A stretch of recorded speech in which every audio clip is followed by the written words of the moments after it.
Labour law 1ல machineries for settlement of industrial disputes, அதாவது தொழிற்சாலையில ஒரு பிரச்சனை வந்தா அது தீர்க்கக்கூடிய வழிகள் என்னென்ன இருக்கு அப்படின்னா, முதல்ல ஒர்க்ஸ் கமிட்டி செக்ஷன் 3ல சொல்லியிருக்காங்க.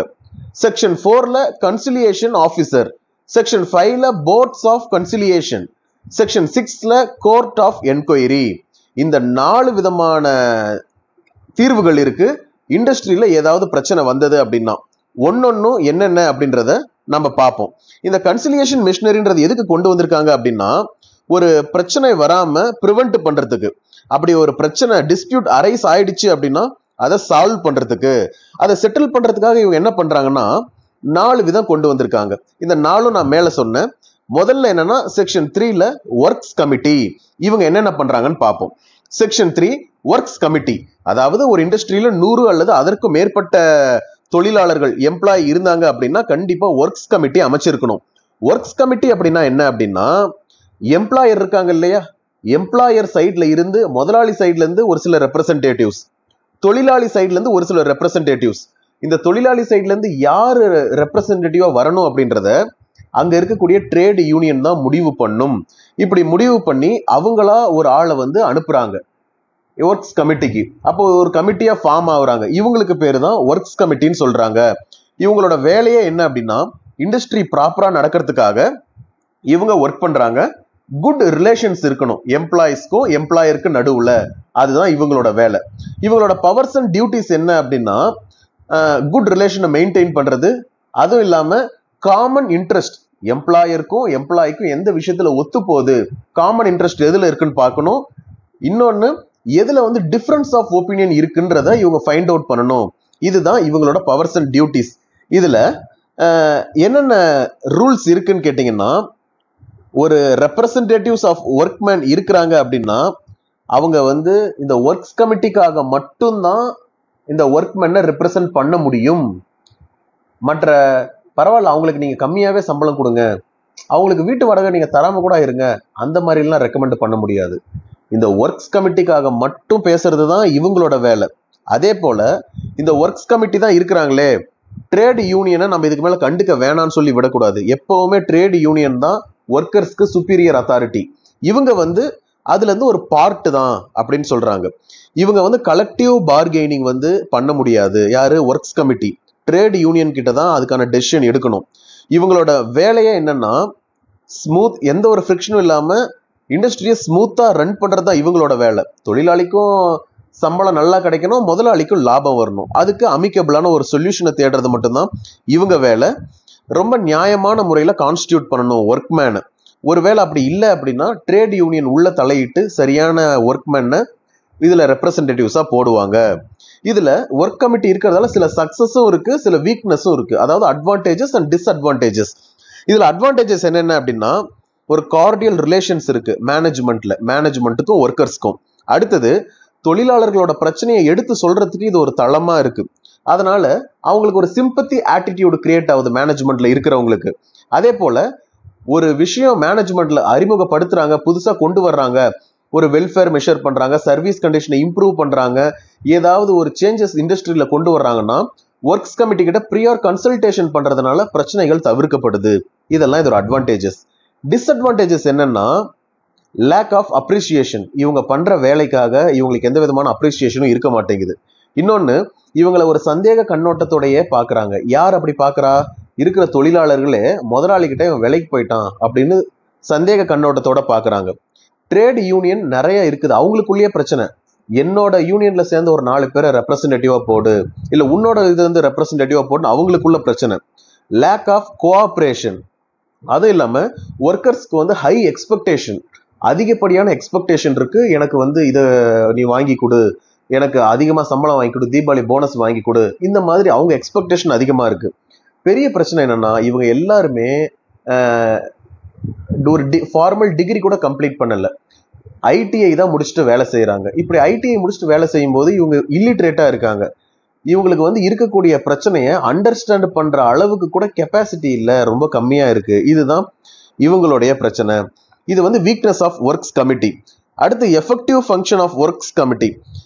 நேஷனல் கமிஷன் ஆன் லேபர் 1969ல என்ன சொல்லியிருக்காங்கன்னா, அதிகப்படியான ரெஸ்பான்ஸ் கொடுக்கணும் மேனேஜ்மெண்ட் ஒர்க்ஸ் கமிட்டிக்குன்னு சொல்றாங்க. ஒண்ணு, அவங்க ரெஸ்பான்ஸ் கொடுக்கும் பொழுது அதுக்கு சப்போர்ட் பண்ணணும் ட்ரேட் யூனியன் சொல்றாங்க. இது ரெண்டு.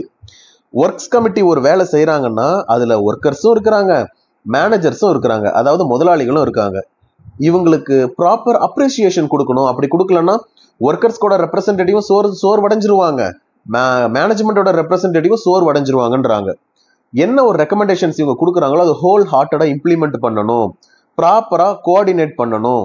அதே போல ரெண்டு பக்கமும் நம்பிக்கை ஏற்படக்கூடிய அளவுக்கு இந்த ஒர்க்ஸ் கமிட்டி நடந்துக்கணும்னு சொல்றாங்க நேஷனல் கமிஷன் ஆன் லேபர் 1969ல. சரியா? அடுத்தது டிசொல்யூஷன் ஆஃப் ஒர்க்ஸ் கமிட்டி. எந்தெந்த சமயத்துலலாம் இந்த ஒர்க்ஸ் கமிட்டியை டிசொல்யூஷன் பண்ணலாம் அப்படின்னு கேட்டீங்கன்னா 1957 இந்த இண்டஸ்ட்ரியல் டிஸ்பியூட்ஸ் சென்ட்ரல் ரூல்ஸ் 1957 படி கரெக்டான ரூல்ஸ் படி இதை ஃபார்ம் ஆகல, ரூல்ஸ் பிரிஸ்கிரைப் பண்ணியிருக்காங்க, அதன்படி ஃபார்ம் ஆகலன்னா இதை டிசால்வ் பண்ணிடுவாங்க. அதே போல 2/3 ஆஃப் த ரெப்ரசன்டேட்டிவ்ஸ் தொடர்ந்து மீட்டிங் அட்டன் பண்ணல, யாரு ஒர்க்மெனோட ரெப்ரசன்டேட்டிவ் மீட்டிங் அட்டன் பண்ணல அப்படின்னா அதுக்கான ரீசனும் தெரிலன்னா இதை கலைச்சிருவாங்க. அதே சமயம் இந்த கமிட்டி இது செய்யற வேலையை நிறுத்திட்டாங்க, அடிக்கடி இவங்க ஃபார்ம் ஆகிறதே இல்லை கூடுறதே இல்லைன்னாலும் இதை டிசொல்யூஷன் பண்ணிடுவாங்க. இதுதான் டிசொல்யூஷன் ஆஃப் ஒர்க்ஸ் கமிட்டி. அடுத்ததா கன்சிலியேஷன் ஆபீசர்ஸ். இது செக்ஷன் 4ல சொல்லியிருக்காங்க. கன்சிலியேஷன் அப்படின்னா என்னன்னா சமரசம் பண்றது, சமரசம் பேசுறதுக்காக ஒரு ஆளை கூட்டிட்டு வர்றது, இதுதான் கன்சிலியேஷன் சொல்றாங்க. சரி, நெகோசியேஷனுக்கும் கன்சிலியேஷனுக்கும் என்ன வித்தியாசம் நம்ம தெரிஞ்சுக்கணும். நெகோசியேஷன் அப்படின்னா பேச்சுவார்த்தை நடத்துறது. பேச்சுவார்த்தையில ரெண்டு தரப்பு இருப்பாங்க, இந்த ரெண்டு தரப்பே பேசுவாங்க. இப்போ ஒரு எக்ஸாம்பிளுக்கு ஒரு இண்டஸ்ட்ரியல் டிஸ்பியூட்டா இருக்கலாம், இல்ல ஒரு டிவோர்ஸ் பிரச்சனையா இருக்கலாம், இல்ல ஒரு இடம் பிரச்சனையா இருக்கலாம், நிலம் பிரச்சனையா இருக்கலாம், கமர்ஷியல், லீகல், டிப்ளமேட்டிக், இல்ல கம்யூனிட்டி, ஃபேமிலி மேட்டர், ஏதாவது ஒரு பிரச்சனையா இருக்கலாம். இந்த பிரச்சனையெல்லாம் ரெண்டு தரப்பு இருப்பாங்க. அப்போ ஒருத்தர் இன்னொருத்தர் கிட்ட பேசுறது, அந்த ஒருத்தர் இவர் சொல்றதை அக்செப்ட் பண்றாரா இல்லையா, இல்ல அவர் ஏதாவது மாத்தி சொல்றாரா, இது ஒரு ஜெனரல் ஃபார்ம் ஆஃப் செட்டில்மெண்ட்.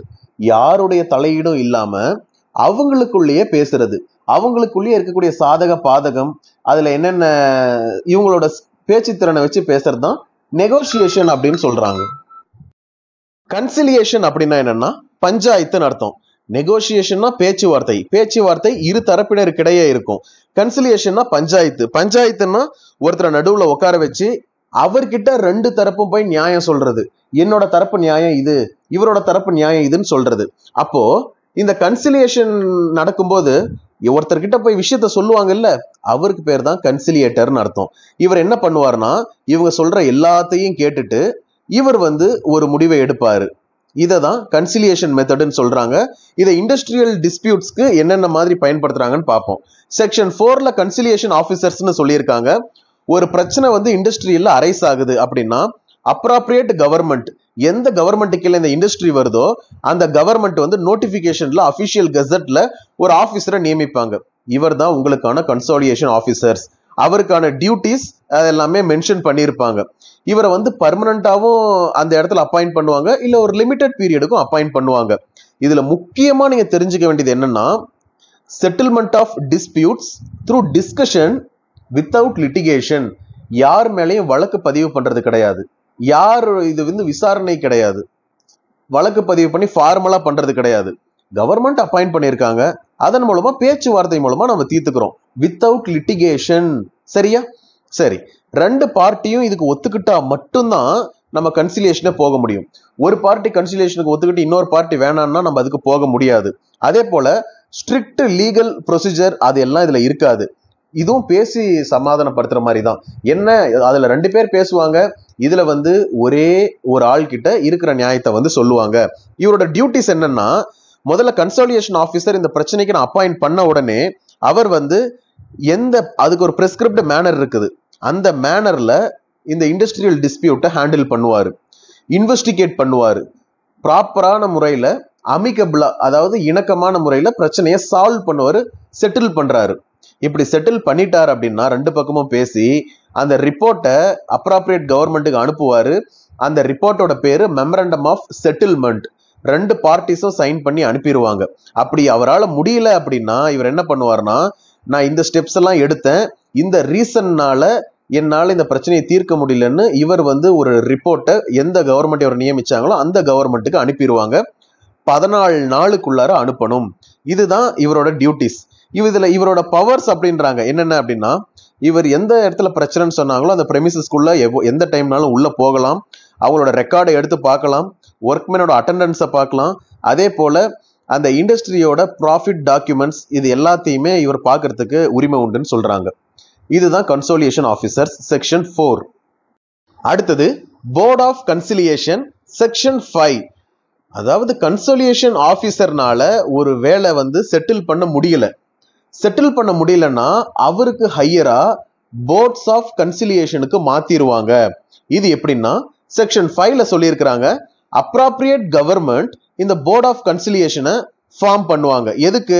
இந்த இண்டஸ்ட்ரியல் டிஸ்பியூட்டை சரி பண்றதுக்காக. இந்த போர்ட்ல சேர்மேன் இருப்பாரு அண்ட் 2 or more மெம்பர்ஸ் இருப்பாங்க. ஒரு சேர்மேன் 2 அல்லது அதற்கும் மேற்பட்ட உறுப்பினர்கள் மெம்பர்ஸ் இருப்பாங்கன்றாங்க. இந்த சேர்மேன் வந்து ஒரு இண்டிபெண்டன்ட் பர்சன், அவருக்கும் இந்த டிஸ்பியூட்டுக்கும் சம்பந்தமே இல்லாத இண்டிபெண்டன்ட் பர்சன். ஆனால் அந்த அதர் மெம்பர்ஸ் எல்லாம் இருக்காங்கல்ல, அவங்க வந்து பார்ட்டிஸோட ரெப்ரசன்டேட்டிவ்ஸா இருப்பாங்க. தொழிலாளர்கள் கிட்ட இருந்து ஒரு சில ரெப்ரசன்டேட்டிவ்ஸும் முதலாளிகள் கிட்ட இருந்து ரெப்ரசன்டேட்டிவ்ஸும் இருப்பாங்க. இந்த அப்ராப்ரியேட் கவர்மெண்ட் இதை வந்து ஃபார்ம் பண்றாங்க, போர்ட் ஆஃப் கன்சிலியேஷனை கெசட்ல கொடுத்து ஃபார்ம் பண்றாங்க. சரியா? சரி, இவங்களோட டியூட்டிஸ் என்னென்ன அப்படின்னா, ப்ராப்பரா இந்த டிஸ்பியூட் என்ன ஏதுன்னு சொல்லி கேட்டு தெரிஞ்சுக்கிட்டதுக்கு அப்புறம் இந்த டிஸ்பியூட்டை அமிக்கபிளா இணக்கமான முறையில சரி பண்ணிட்டு இந்த போர்டு வந்து கவர்மெண்ட்டுக்கு அனுப்புறாங்க. மெமரண்டம் ஆஃப் செட்டில்மெண்ட், MOS சொல்றாங்க, மெமோரண்டம் ஆஃப் செட்டில்மெண்ட். இந்த பிரச்சனையை நாங்க தெளிவான முறையில பேசி தீர்த்துட்டோம்னு சொல்லி அனுப்புறாங்க. அப்படி பேசி தீர்க்க முடியல அப்படின்னா இவங்க வந்து 2 மாசத்துக்குள்ளார ரிப்போர்ட் அனுப்பணும். நாங்க இந்த ஸ்டெப்ஸ் எல்லாம் எடுத்தோம், இருந்தாலும் எங்களால தீர்க்க முடியல, இந்த பிரச்சனையெல்லாம் இன்னும் முட்டுக்கட்டையாவே இருக்குதுன்னு சொல்லி அனுப்புவாங்க. அப்ப கவர்மெண்ட் என்ன பண்ணுவாங்க, இந்த ரிப்போர்ட்டை 30 நாளுக்குள்ள பப்ளிஷ் பண்ணுவாங்க. கவர்மெண்ட் கிட்ட இப்ப என்ன ஆப்ஷன் இருக்குன்னா, கன்சிலியேஷனுக்கு இந்த பிரச்சனை போயாச்சு, கன்சிலியேஷன் ஆபீசர் தீரல, போர்ட் ஆஃப் கன்சிலியேஷனுக்கு போயாச்சு, செக்ஷன் 5ல பிரச்சனை தீரல, அடுத்து இவங்க லேபர் கோர்ட்டு இல்ல இண்டஸ்ட்ரியல் ட்ரிபியூனல் இல்ல நேஷனல் ட்ரிபியூனலுக்கு இந்த விஷயத்தை கொண்டு போகலாம். அப்படி இல்லைன்னா இந்த மேட்டர் அவ்வளவுதான் முடிஞ்சிச்சுன்னு இதோட க்ளோஸும் பண்ணலாம். சரியா? இந்த கன்சிலியேஷன் போர்டோட பவர் என்னன்னா, இவங்களுக்கு வந்து சிவில் கோர்ட்டுக்கு என்ன அதிகாரம் இருக்கோ அந்த அதிகாரம் இந்த போர்டுக்கு இருக்கு. அதுவும் இல்லாம இந்த பிரெமிசஸ்ல வந்து அவங்க உள்ள வர்றாங்க அப்படின்னா அவங்கள ப்ராப்பரா அலோ பண்ணணும். என்ன விதமான பிரச்சனை இருக்குன்னு அவங்க கேட்டா இவங்க வந்து பதில் சொல்லணும். டாக்குமெண்ட்டை ப்ரொடியூஸ் பண்ணணும். அவங்க கேட்கிற மெட்டீரியல் ஆப்ஜெக்டை கம்பல்சரி நம்ம கொடுக்கணும். எனி பர்சனோட அட்டெண்டன்ஸ், அவங்க ஒர்க் பிளேஸ், என்ன பிரச்சனை சம்பந்தமா ஏதாவது டாக்குமெண்ட் கேட்கறாங்கன்னா அதை ப்ராப்பரா இவங்க கொடுக்கணும். விட்னஸ் கேட்கறாங்கன்னா விட்னஸையும் கூட்டிட்டு வரணும். சரிதானே? இந்த போர்டு வந்து என்னன்னா ஜுடிஷியல் ப்ரொசீடிங் மாதிரி இதை கருதுவாங்க. The enquiry or investigation by a board is deemed to be a judicial proceeding. அது போல கருதணும்னு சொல்றாங்க.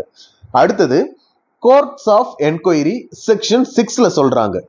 இந்த கோர்ட் ஆஃப் என்கொயரியில என்ன பண்றாங்க அப்படின்னா, அப்ராப்ரியேட் கவர்மெண்ட் ஒரு நோட்டிபிகேஷன் கொடுக்குறாங்க, அபிஷியல் கெசட்ல கொடுத்து என்ன பிரச்சனையோ இந்த பிரச்சனையை வந்து என்கொயர் பண்றதுக்காக ஒரு இண்டிபெண்டன்ட் பர்சனை அமைக்கிறாங்க. அவர் வந்து பிரசிடிங் ஆஃபீஸர். அவருக்கும் இந்த பிரச்சனைக்கும் எந்த விதமான சம்பந்தமும் இல்லாம இருக்கணும். The person who is not connected with the dispute, கோர்ட்டே ரெஃபர் பண்ணி இதை வந்து அனுப்புறாங்க. அப்படி பண்ணும் பொழுது இவர் வந்து 6 மாசத்துக்குள்ளார ப்ராப்பரா இந்த பிரச்சனையை வந்து தீர்த்து முடிச்சிருக்கணும். அதுக்கான ரிப்போர்ட்டை வந்து எந்த கவர்மெண்ட் அனுப்புனாங்களோ அந்த கவர்மெண்ட்டுக்கு இவர் சென்ட் பண்ணியிருக்கணும். எனி இண்டஸ்ட்ரியல் டிஸ்பியூட், ஏதாவது இண்டஸ்ட்ரியல் டிஸ்பியூட் இருக்கு அப்படின்னா அதை ரைட்டிங்ல கோர்ட் ஆஃப் என்கொயரிக்கு கொடுக்குறாங்க. இந்த கோர்ட் ஆஃப் என்கொயரியில மோர் தென் டூ மெம்பர்ஸ் இருக்காங்கன்னா அதுல வந்து ஒருத்தர் சேர்மேனா இருந்து வேலை செய்யறாங்க. இவங்க எல்லாத்தையும் பப்ளிக் சர்வன்ட்ஸ் அப்படின்னு கருதணும்னு சொல்றாங்க. இவரோட வேலையே என்ன அப்படின்னா, உள்ள நுழையலாம், எல்லா டாக்குமெண்ட்ஸையும் எடுத்து பார்க்கலாம், இண்டஸ்ட்ரியில இருந்து ரீசனபிள் நோட்டீஸை கொடுக்கலாம். இவங்க வந்து ஒரு சிவில் கோர்ட்டுக்கு இருக்க பவரை என்ஜாய் பண்றாங்க. அதே சமயம் இந்த ப்ரொசீடிங்ஸ் நடந்துகிட்டு இருக்கும் பொழுது இந்த 6 மாசத்துக்கு எம்ப்ளாய்க்கும் சில ரைட்ஸ் இருக்கு. எம்ப்ளாயர் நினைச்சா இந்த அவரோட பிசினஸ் லாக் அவுட் பண்ணலாம். அதே போல எம்ப்ளாயி நினைச்சா ஸ்ட்ரைக்கை கண்டினியூ பண்ணலாம். இல்ல எம்ப்ளாயர் நினைச்சா டிஸ்மிஸ் பண்ணலாம், பனிஷும் பண்ணலாம் சில ஒர்க்மேனை. சரியா?